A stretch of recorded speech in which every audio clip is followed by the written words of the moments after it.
Në fakt që dy personat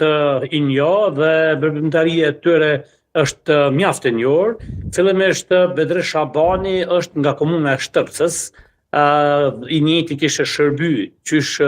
para luftës në atë zonë dhe për të njëjtin që në atë kohë flitej se ka lidhje serioze me eksponent të regjimit asaj kohe që ishin kryesisht pjesëtar të policisë, shërbimeve sekrete dhe ushtrisë. Ndërsa për marrëm qërimin në fakt nuk është se ka pasur një përshtypje të tillë deri në kohën kur gjykata përkatësisht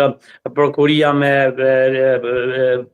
leje apo me vendim gjykatës paraprake të realizuar me policinë e Kosovës në njësitë e veçantë të policisë Kosovës ka arritur që të realizojë po. Çfarë dihet për të kaluarën e tyre të Shabanit dhe të qerimit? Siç isha duke thënë për Bedri Shabanin, dihet se i njëjti ka pas marrëdhënie të jashtëzakonshme apo të shumë të mira me struktura policore, shërbimeve sekrete dhe ushtarake të asaj kohe, dhe i njëjti pas luftës kishte arritur që të angazhojë në doganën e Kosovës, i cili kishte pas lidhje realisht edhe me eksponent caktuar të ushtrisë shtimtare të Kosovës, për të cilat edhe ka folur vetë Shabani se gjoja pas ka qenë i angazhuar për llogaritë të agjencisë, në fakt të shërbimit informativ të Kosovës të asaj kohe. Asnjëherë Bedri Shabani në opinionin e kësaj zone nuk është konsideru si një personalitet apo person i mirë, por që është gjithmonë është konsideruar si një person që ka pas një lidhje me autoritetet e Serbisë. Më kujtohet asaj kohe kur qytetarët e zonave në Kaçanik, Ferizaj, mund të theme deri në Shtime apo edhe Shtërpsë, të cilët kishin probleme me policinë për shkak të arrestimeve të shumta që bëheshin, Bedri Shabani ishte ai i cili ka ndihmuar në kuptimin e mitëdhënies apo mitëmarrjes për të liruar nga procedurat e ndjekjes të asaj kohe. Më kujtohet që nëse ishe arrestuar për një armë bajtje periudhat 95 tutje apo 90 tutje, adresa për të shpëtuar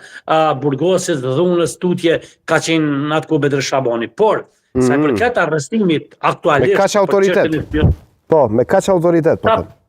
Por ne ka qenë e befasueshme se Bedri Shabani një pas luftës kishte arritur që të sistemojë në doganën në pikën e Hanit të Lezit, ma një pozicion mjaft mirë. Dhe sipas shumë qytetarëve, Bedri Shabani kishte komunikime me pjesëtar të asaj kohe prorë të lartë ushtrisë shtimtare të Kosovës, zonës në rredimet të Ferizajt, dhe i njëjti kishte arritur që të marrë, mund të themi, një lloj mbrojtje ta quaj ashtu eventualisht nga çdo pjesëtar i ushtrisë shtimtare të Kosovës, i cili e shiten në atë kohë Bedri Shabanin si një bashkëpunëtor të Serbisë,